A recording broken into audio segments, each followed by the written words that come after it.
Good afternoon, ladies and gentlemen. Welcome to Lifestyle with Dr. Moby. I'm Dr. Moby, and today we are honored with great guest Stacey from Florida. Hello, Dr. Moby. Thanks so much for having me on today.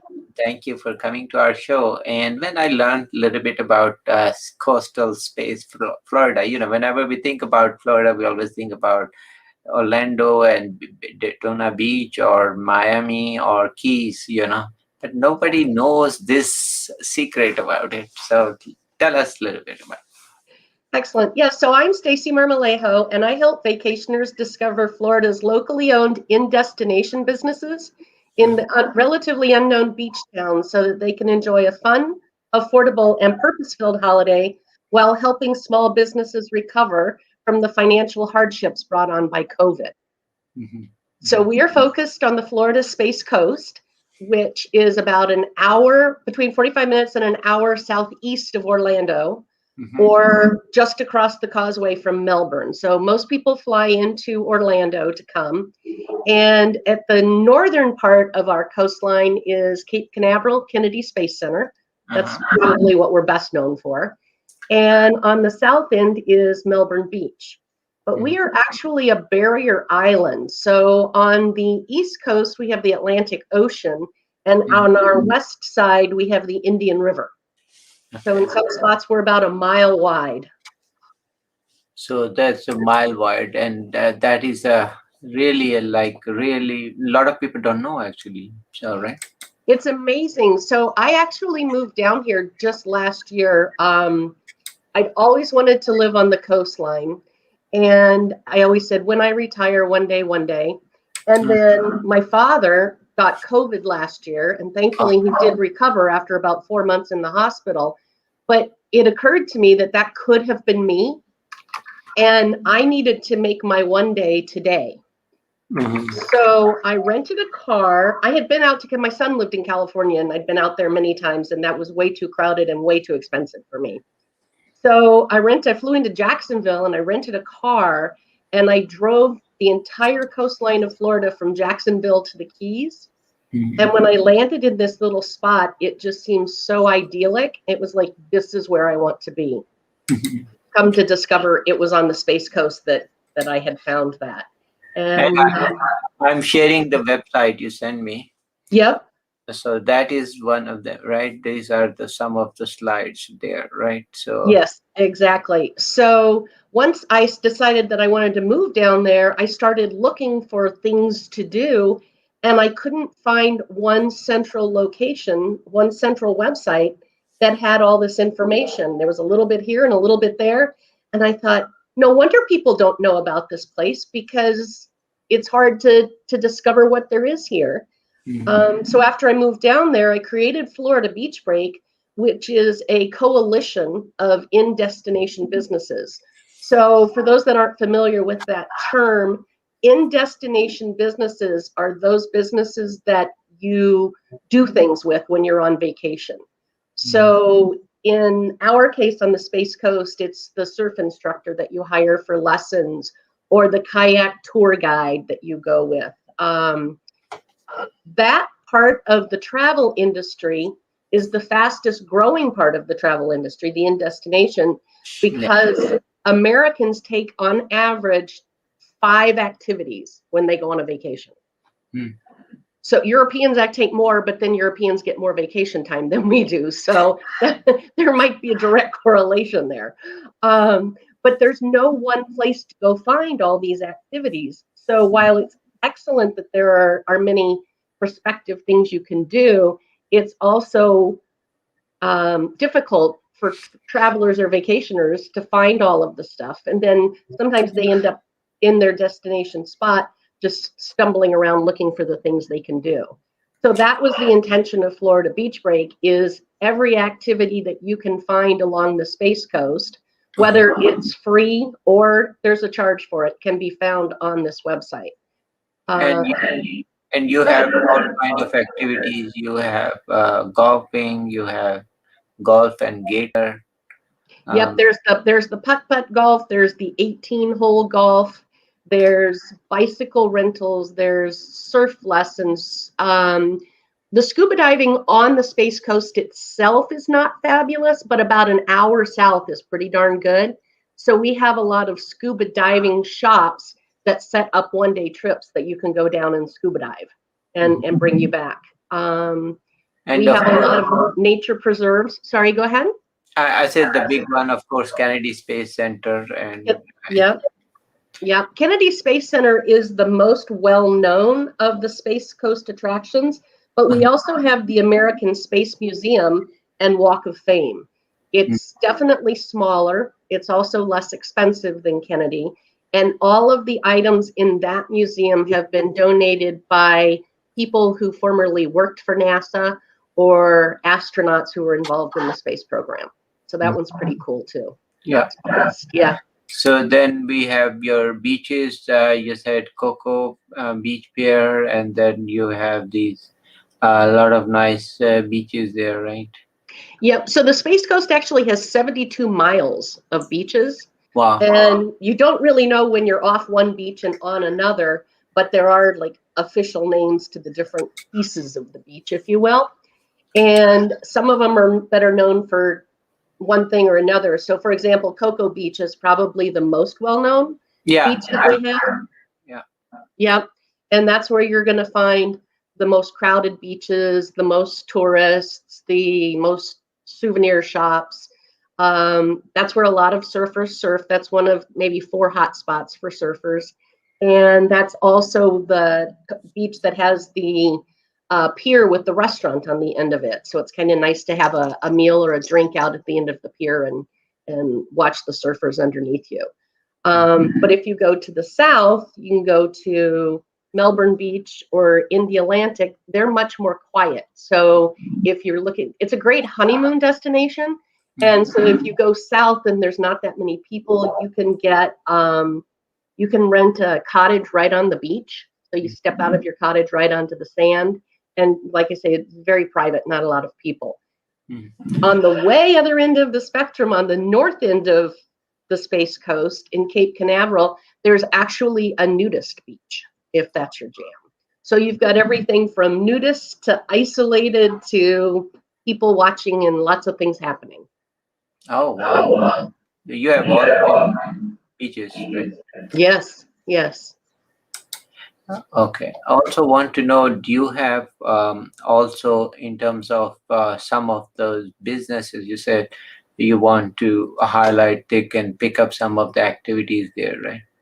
Right. Yep. So if you go to, we're actually not a booking website, we're just an information website. So if you go to the website and you find a category of information that you're looking for, you can search either by town or you can search by activity type. So for example, let's say you want to take surf lessons, you'd go under water activities, go to the surf section, and then you'll find everybody that's offering surf lessons or surf rentals. Okay. Yeah. So now one of the tips that I would give your listeners, and this may hold true, it probably holds true in pretty much every beach vacation spot, but I know for sure it holds true on the Space Coast, is that there's a surfboard rental and lesson guy right there on Cocoa Beach. So they pick up a lot of the tourists who don't know any better. They go to the beach, he's there, so they rent from him. But these surf rental operators that you've got pulled up here, Brandon and Pura Vida and Pura Aloha, they're not right on the beach, but they will bring a board to you and take you out for lessons if you like. If you want to rent the board for extended periods of time, again, they'll bring it to you, they'll leave it with you while you're on vacation the entire time and come back and pick it up from you. The benefit of working with these guys is their gear is not all banged up by renting it out hour upon hour upon hour to different tourists. So the quality of the boards is infinitely better when you reach out to one of these locally owned smaller surf places. So that's definitely good. So tell me, what is your favorite activity? I like kayaking myself. I'm a little too old to surf, and I know there are many surfers my age, but I didn't start when I was young, so haven't quite figured it out yet. But I love kayaking, and I've been on a few trips with Coco Kayaking, have been the tour guides of my choice, and that's because they give money back for everyone who goes on a tour with them. They actually give $2 to the local schools to feed a child. Oh, very. Yeah. So I love Coco Kayaking. They do three types of tours. One that's really well known for the area is going through mangrove tunnels. So if you're not familiar with mangroves, it's a type of, I don't know officially that it's a tree. So bear with me if I say tree or bush. I don't know whether that's technically correct, but it grows like a tree. And they end up creating a tunnel in the water, and you can kayak through and under these mangroves. And Coco Kayaking tour guides are really knowledgeable on the area. So like the first time I was going through, they pulled off a green plant and handed it to me and said, "Eat this." And I was like, "What is it?" And they said, "It's sea celery."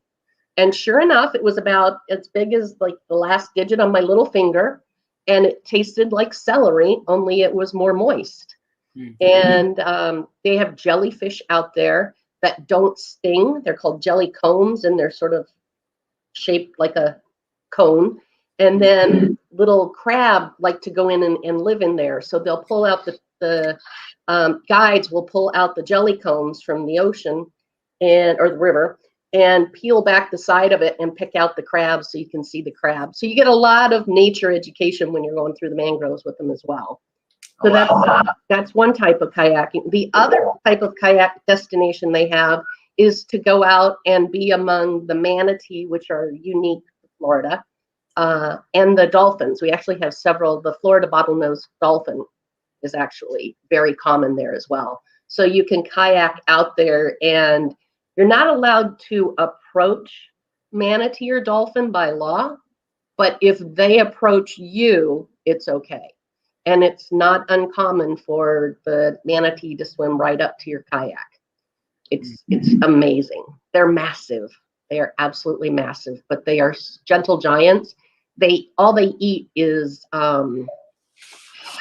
greens. So it's plants. That's the word I was looking for. All they eat is plants.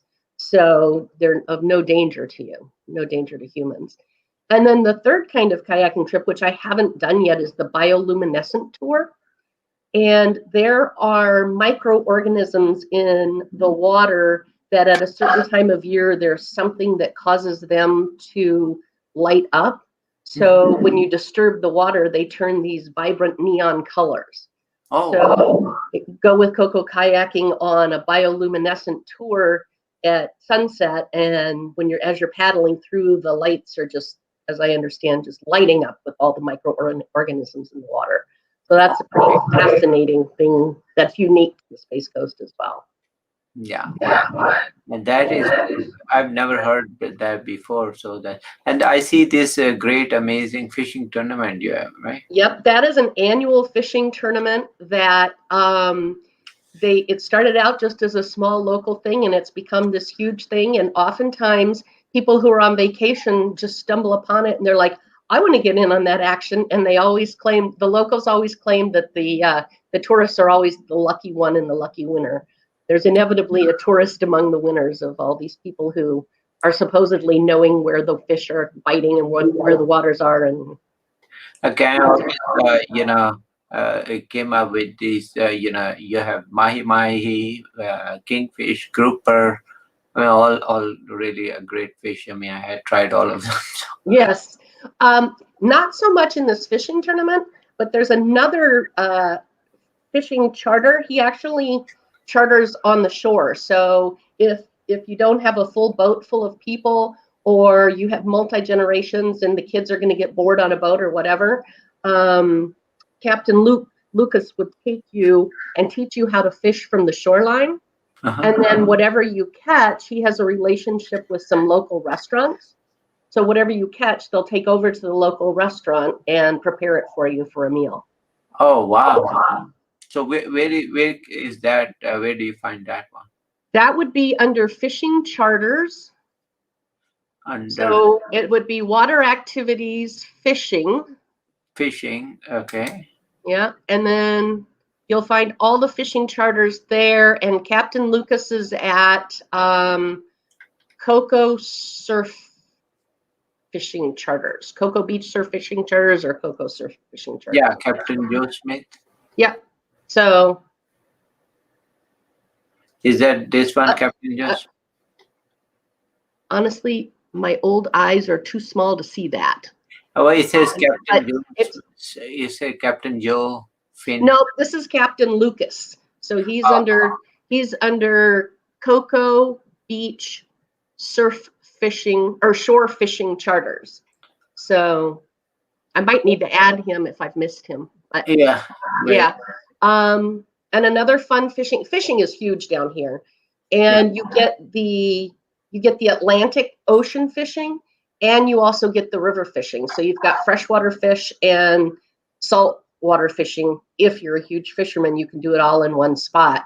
A lot of tourists actually enjoy shark fishing because that's not a type of fishing that you can do in a lot of places. So we were on a shark fishing boat last week. The line was set to hold 250 pounds, and we had the line snap twice.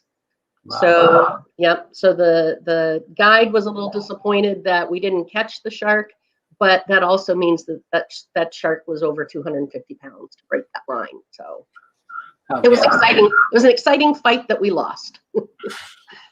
And of course, people can visit NASA.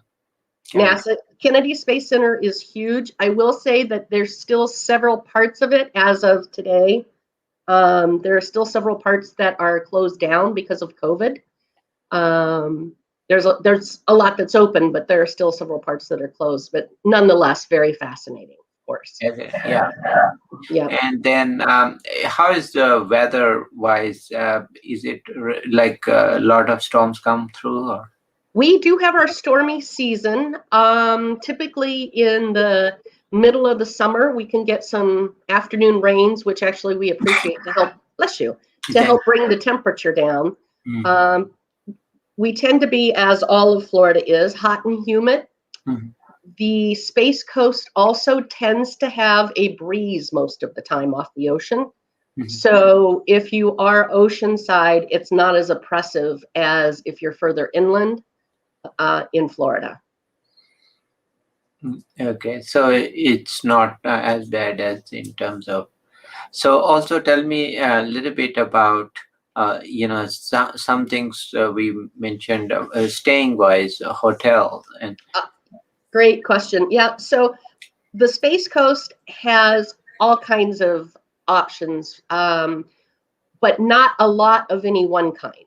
So, for example, we have one resort with a lazy river. So if you're coming with a family, that might be where you want to go.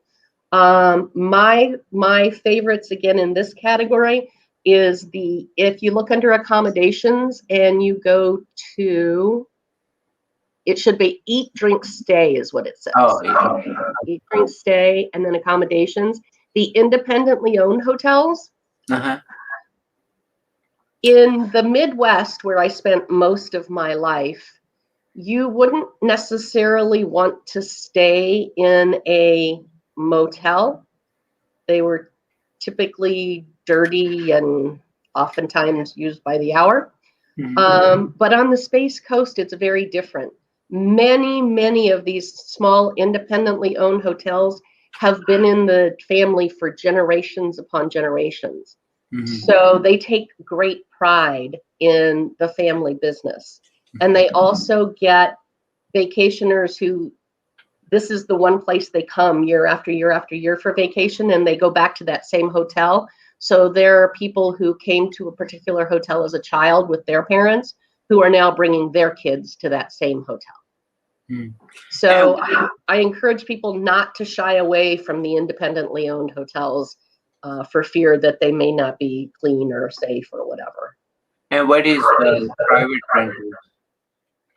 Those are people who own a house or a condo, like a VRBO. Okay. And then you can get those there, right? Yeah. There are also, on the Space Coast, there's also the name brand hotels. We don't have them on our site because our site is all about locally owned independent businesses. So you're not going to find like the Hyatt or the Yeah. Hampton Inn or whatever, but they are there for sure. Yeah. Yeah. And these are B&Bs there too. Very nice. Yes. Yep. Those are sort of your romantic spots for sure. Yep. Okay. Also, I want to ask you one thing. I always ask two of them, which always is those gators and snakes. So where are they Yep. more? So the thing to know about alligators is they are not the aggressive one. Okay. Their cousin, the crocodile, is the aggressive one. Yeah. The alligators don't want to have anything to do with you, with the exception of if you disturb their nest. They are not happy when mama alligator is not happy when you're messing with her babies, and she will snap. But short of that, it's very unusual to have an encounter. It's not unusual to have an encounter. I mean, they're on golf courses and backyards and sides of streets and everything else. But what about snakes? snakes are not so bad. There's a few of them. I've got some in my own backyard, but they're not as bad as I thought they would be. Okay. So, but do you It's have certainly not beachside. You're not going to see alligators and snakes on the beach. Okay. And you have more of those, what do we call pythons there, or Burmese python? The what? I'm sorry? Burmese pythons there. If we do, I don't know that, to be honest with you. Oh, Yeah. That's good if you don't know Burmese. But they are more probably on the other, Everglade side probably. Yeah, I would think so. Yep. Yep. We do have our fair share of sharks. And it's not unusual, I'm told from the surfers, that they can, they'll, when they're out in the lineup waiting to catch a wave, they'll see the sharks around them. But again, the sharks, we're not food for the sharks. They want the fish. So. Okay. Also, I want to ask you, what is the best way to come there? Is it to land Orlando, or does it have another airport? Thank you for asking that. We are about 45 minutes to an hour southeast of Orlando. We are about 15 minutes from the Melbourne International Airport. There are more, if you're coming from far away, there's more nonstop flights into Orlando than there are to Melbourne. But Melbourne is definitely a closer airport destination. If you've got to make a stop to come anyway, you might as well look at Melbourne as opposed to Orlando. So Melbourne is what, 15 minutes away? About 15 minutes, yeah. Oh, it's good to know that. So how far are you from there, from Miami and Keys? Miami is about, I want to say, 3 hours, maybe 3 or 4 hours south of us. Yeah. South, and then I've been Clearwater. Yep. Yep. Yeah. So I've been to everywhere. Yep. So all the way to Keys to the last one. So yeah. Yep. And I'm not gonna lie, I'm a fan of the Keys. I love the Keys. This is a very different. In some regards, the Space Coast is a lot like the Keys in that it's very chill. So people who are looking for nightlife at the end of the day are not going to want to come to the Space Coast. They're not going. That's going to be more your Miami, Orlando, Tampa. Those are going to be the areas with your bigger nightlife. But similar to the Keys, the Space Coast is very casual. Everybody's very friendly. It's very laid back. Most restaurants, you're going to see people in shorts and flip-flops and T-shirts as opposed to dressed up. Unlike the Keys, though, because people don't know about us like they know about the Keys, we are the least expensive beach destination in Florida. We're least expensive for hotels, for food, to participate in activities. It's really, really very affordable because we haven't been discovered yet. Hmm. Yeah, no, it's really nice. I did not know. I think at one time I wanted to go to NASA, but I think because it was an hour and a half or something, and we said we drove for 1 hour and then we said, okay, we just turned back. But Yeah, I think I'll definitely visit and just encourage everybody who's watching, check it out. And it's a great place, to especially with now with COVID, you want to just enjoy nature. So yeah. The other forget thing, fun. the one last thing I would like people to know though is if they're thinking about going to Orlando, because we're so close, they may want to stay on the Space Coast and drive over to Orlando instead of staying in Orlando. A lot of times people will go to Orlando and they'll drive over to the Space Coast for the day and then discover they like it so much they find themselves driving back and forth every day. If you stay in the Space Coast, your hotel, the comparable hotel is going to be about $100 a night less. And if you think about it, that's enough to pay for your admission ticket to Disney. That's great. So yeah, no, we really encourage local businesses and all. Thank you for coming, and kind of it was great to know you and also know your website and encourage everybody. Any final thoughts you would have? I would just say if you're thinking about a beach vacation, we hope you'll consider the Space Coast. Again, it's definitely fun, it's definitely affordable. And when you do business with all these locally owned private businesses, you're really, really, really helping them recover from what they lost during COVID. And that is true. Take care. Thank you for watching our show. Thank Thank you so much. Come on down, Dr. Moby. you. Yeah, I will. I will. I will. I will come down. Okay.